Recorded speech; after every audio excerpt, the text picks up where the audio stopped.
and welcome to the Royal Palace in Amman, Jordan, for an exclusive interview with His Majesty King Abdullah II. Thank you very much for granting us this interview. Thank you. Great to have you here.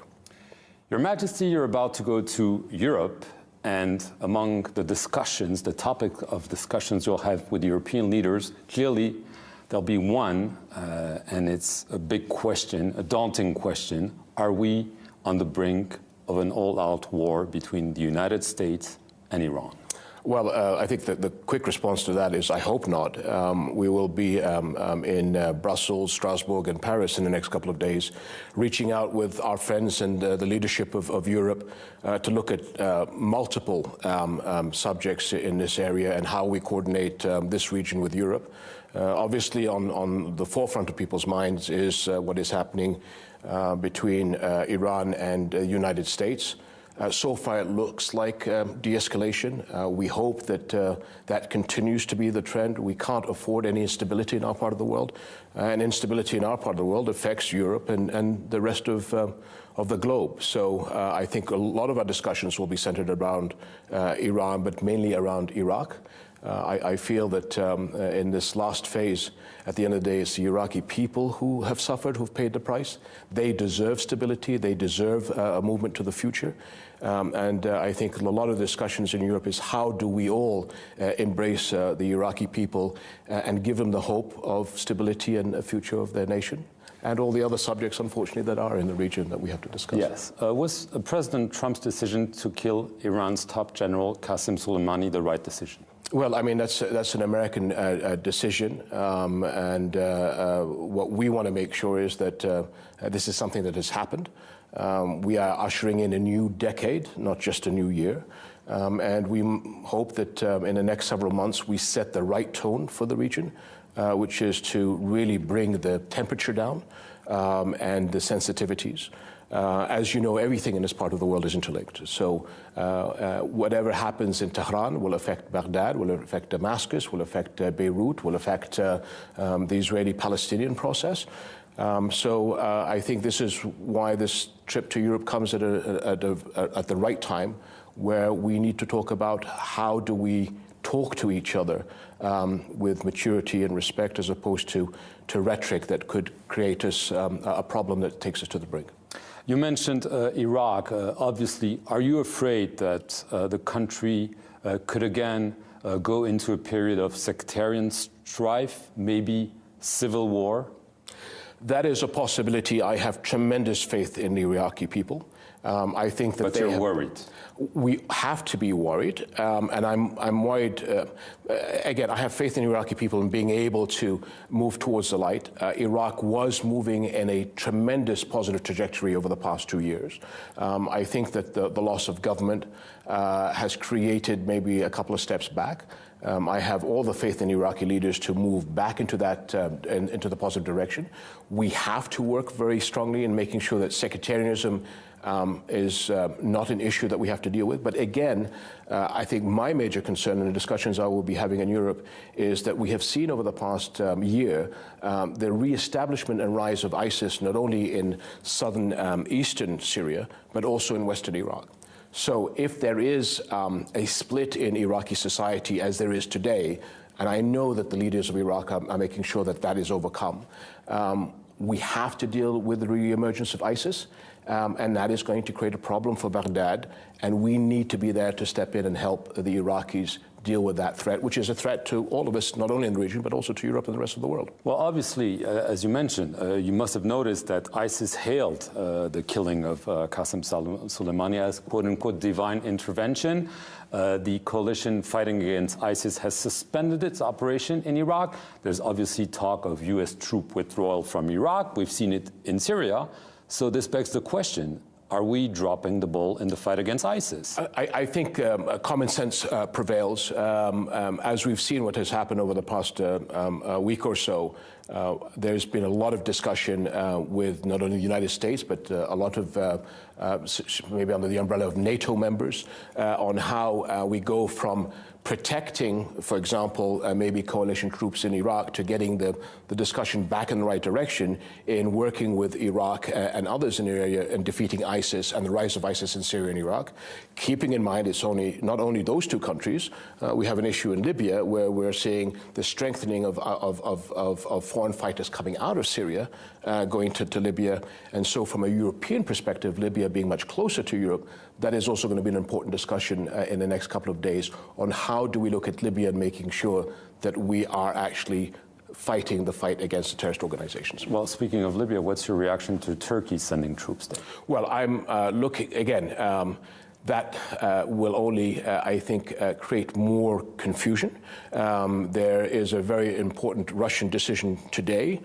We hope that that helps de-escalate the issue, but several thousand hardcore foreign fighters have left Idlib through the northern border and have ended up in Libya, and that's something that we in the region, but also our European friends, will have to address in 2020 because we do not want a failed state in Libya and a major conflict between all of us in the coalition against extremist terrorist organizations. Just coming back to Iran, President Trump warned that Iran was targeting 4 U.S. embassies. Do you know if the U.S. embassy in Jordan was one of the targets? And more broadly, have you seen any indications of Iran proxies maybe plotting attacks against Jordan? There has been a higher threat level over 2019 to certain targets inside of Jordan. I know from a military perspective, we've been on a higher alert state for proxies, possibly targeting... so not ISIS, you're talking about Iranian proxies? Yes, that has been a concern. Luckily, nothing has happened. But again, there have been attempts? Not attempts. There has been... and when we say a higher state of level, because we hear chatter that there are targets in Jordan, and as a result, we've had to react accordingly so that we can be prepared for anything. Nothing has happened. But again, I think we have to get the discussion back that dialogue by all of us, because any miscalculation from any side creates a problem for all of us, and all of us end up paying the price. Iran, obviously you mentioned the Iran crescent several years ago, Iran's role in the region being a power player. But at the same time, we've seen protests inside Iran brutally repressed against price hikes. We're now seeing, again, protests because of the downing of tragedy of the loss of aircraft. Of the Ukrainian jetliner. So there seems to be a disconnect. Iran projecting power, but isn't the the regime, very fragile? Well, and I'm glad that you said, I think when I had mentioned that statement many years ago, I said the Shia crescent, but more, I think realistically, it's the Iranian crescent that has, obviously it's reached not only in Iraq and Syria and Lebanon, which has been an issue that we've all had to deal with. We have always seen the internal challenges that the Iranian people have had. I think that the economy is difficult. It is a stress on the regime. And I think, like all of us in the region, we have the largest youth cohort in history that all want a great opportunity at life and stability. And so all of us are having to deal with how do we deal with the economy internally to give people a better life. And that's a major challenge, I believe, for Iran and the Iranian people, who deserve the Iranian people a chance at a good life and prosperity. Just briefly, Sultan Qaboos of Oman just died. And he was, in a way, he was at some point a channel between Iran and the United States. And will this be someone missing even more due to their current circumstances? Absolutely. His late Majesty, the Sultan, was an icon. There was a tremendous friendship between His late Majesty King Hussein and the late Sultan. I was very fortunate to have inherited that friendship.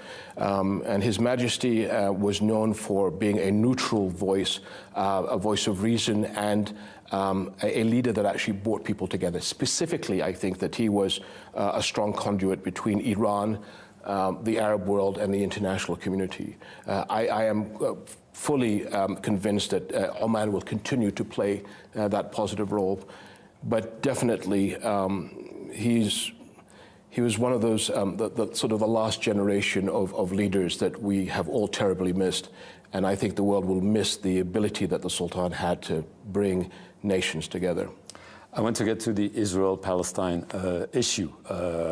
Benjamin Netanyahu has said he wants to annex the West Bank or large parts of the West Bank. The Israeli government is taking steps to do so. The US government has changed its policy 2 months ago regarding settlements. It says now it doesn't violate international law. You warned that there would be, quote unquote, severe consequences if this annexation happens. What do you mean by severe consequences? Could this be downgrading or severing diplomatic ties? Well, Jordan is strategically committed to the peace between Jordan and Israel, and that is a major element of stability in the region. We understand, unfortunately, that the issue of elections that has been going on for over a year means that there is Israel looking inwards as it's dealing with its domestic issues. And as a result, our relationship is on pause. We hope that the Israeli people will decide on a government sooner rather than later. And then we can all see how to move forward.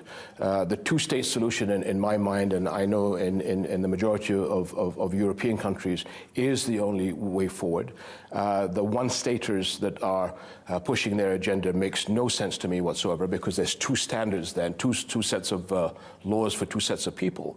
That can only create instability, and the only way that we're going to move forward is stability for the Middle East, and the only way you can do that is stability between the Israelis and the Palestinians.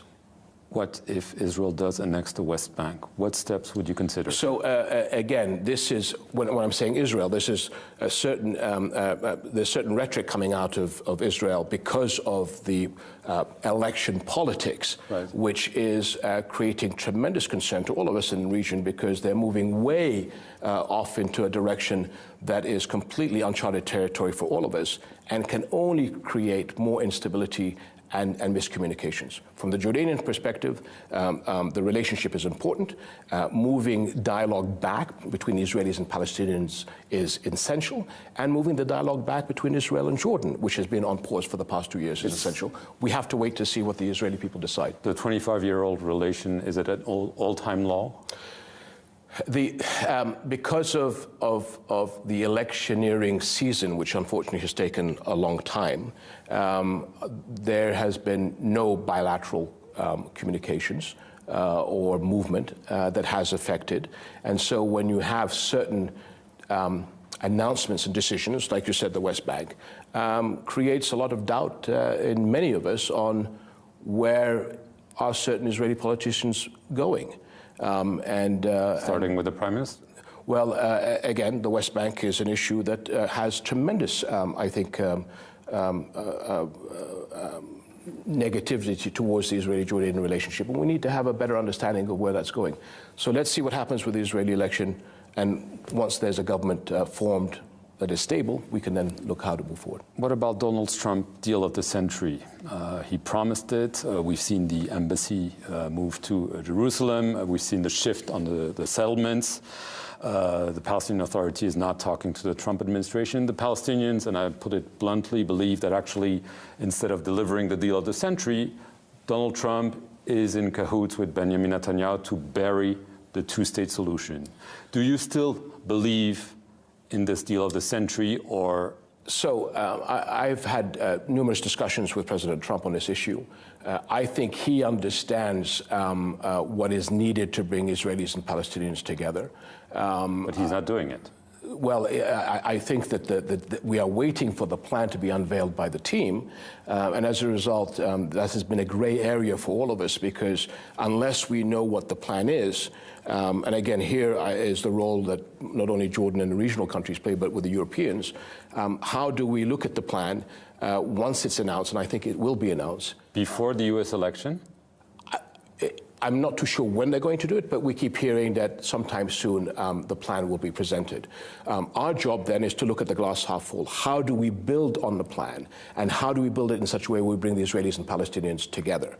And so the problem is it's difficult for us to make positions on the plan when we don't really know what it is. And that's not a problem just for Jordan, but for our European friends. I know that we will be discussing this in Europe this week. So we are supportive of bringing the Israelis and Palestinians together, but we need to have the plan unveiled for us to be able to see it from a point of view of the glass half full.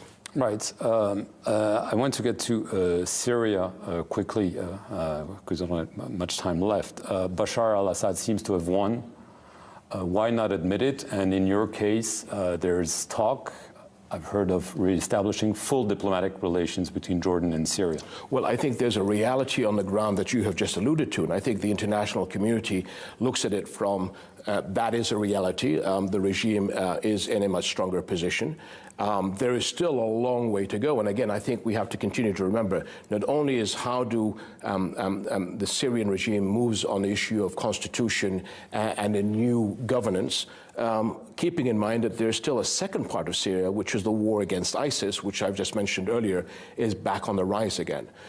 So we are working as part of the international community to make sure that the political and constitutional stage are moving into the right direction. I don't think that's going to be a quick fix. And then you have the immense challenge of rebuilding Syria and giving an opportunity to the lives of all Syrians. So this is something that we're going to be at for quite a while.